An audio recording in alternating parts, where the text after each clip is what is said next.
2019-yilgi prezidentimizni Sirdaryo viloyatiga tashrifida biz bu fermamiz loyihasini prezentatsiya qilganmiz.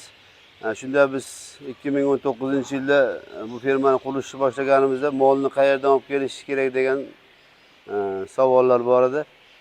O'rgandik, ko'p statistik ma'lumotlarga kirdik. Dunyoda Daniya davlati birinchi o'rinda turar ekan. Molni sifati, sutdorligi, moyillik darajasi bo'yicha, ko'p pozitsiyalari bo'yicha Daniyani biz tanladik-da. Daniya bilan shartnoma qildik. O'shanda haligacha o'sha 2019-yilgacha O'zbekistonga Daniyadan mol kirmagan ekan. Daniya bilan shartnoma qilib, Daniyadan mollarni olib keldik. Haqiqatan Daniyaning mollari, undan oldin Ukraina, Germaniya mollarni, Belarusiyani mollarini boqqanmiz. Yana bitta bundan oldin tashkil qilingan xo'jaligimiz bor-da bizni. Daniyani olib keldik. Aytganicha bor ekan. Daniya sutdorligi bo'yicha mana chidamlilik deymiz-ku, kasalliklarga chidamliligi, sutda o'sha moyillik darajasi, ko'p darajasi bo'yicha haqiqatan yuqori turar ekan. O'shanga bu fermaga 2021-yilda mollarni Daniya davlatidan olib kirdik. Sut berishi yomon emas, yaxshi. Bu aynan hozirgi shu ko'rib turgan mollarimiz sut uchun yoki go'sht mahsulotlarini? Bu sut, go'sht. Ikkalasi.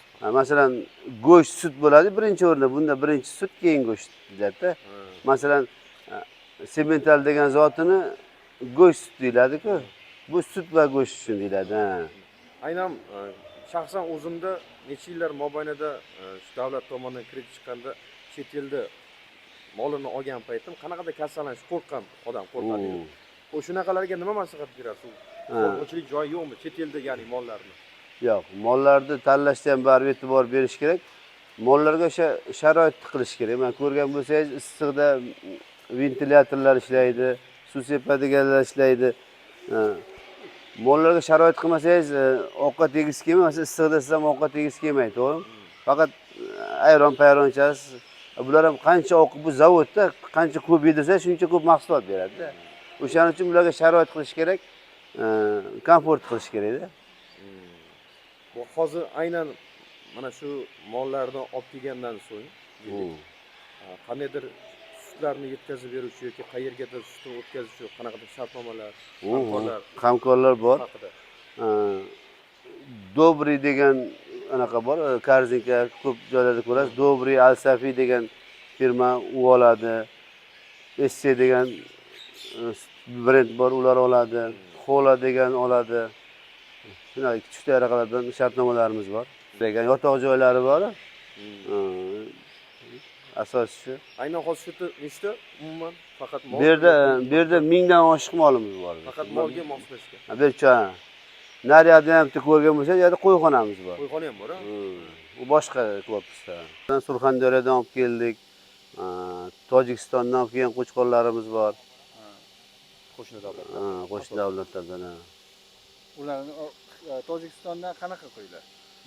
Nimasi, zoti nima? Ularni hammasi esimda yo'q. Uni biz bu yerda mutaxassis bor. Shug'ullanadigan veterinar doktorlarimiz bor. Ular biladi. 2 oy oldin fermaga kirish uchun o'chirib olib, o'sha loyihani hozir ustida ishlayapmiz. Mana yonimizdagi yer maydonda o'shanaqa ekoturizm ferma ochmoqchimiz. Rejada bor. Rejada bor. Uje gen planlar chizilgan endi hozir. Uje chizdirib tayyorlab qo'ydik uje. Biz 2 yil bo'lib qoldi. 2 yil anaqada Koreya tashkiloti bilan hamkorlik ishlayapmiz. Bular bilan innovatsiya yangiliklarni kirityapmiz. Mana ko'rib turganingizda bu yilgi qilingan ishlarimiz biosensor. Mana shularni biosensor 6 yilgacha zaryadga yetar ekan.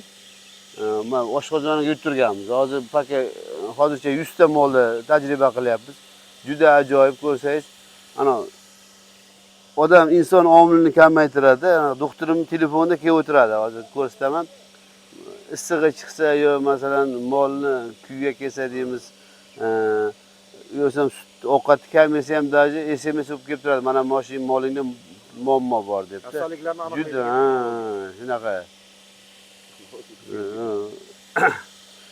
Yana bitta tajriba qilayotgan ishimiz mana biz embrion уже Buni ha embrionni qanday tushuntirsam, embrion tayyor rivojlangan bolani kelib Koreyadan olib keldik. Tug'dirdik уже bor. Bu nimagaki embriondan qochirsangiz fermani anaqa qanday tushuntirsam? sun'iy ko'paytirishmi? Yo'q, bu visokodoyinni bor, ko'p sut beradigan sigirlar tug'iladi. Bu masalan buni onasi kamida sizlarga jaydatilsa desam 60-70 litr bergan sigirni bolasida bu. Tayyor rivojlangan bola. Biz endi bir laktatsiya davri deb olamiz. Masalan bir laktatsiya davri boshqa sigirlar bir tug'ish davrida 10 tonna bersa, ularniki eng kam 14 tonna bo'ladi. Oldin bitta fermani masalan visokodoyinni qilish uchun, ko'p sut beradigan qilish uchun 10 yillar vaqt kerak bo'lardi, lekin uni hech kim oxiriga yeta olmaganda. Bu yangi anaqada sinovimizda uzoq 2,5-3 yilda biz shu natijaga erishishimiz kerakda.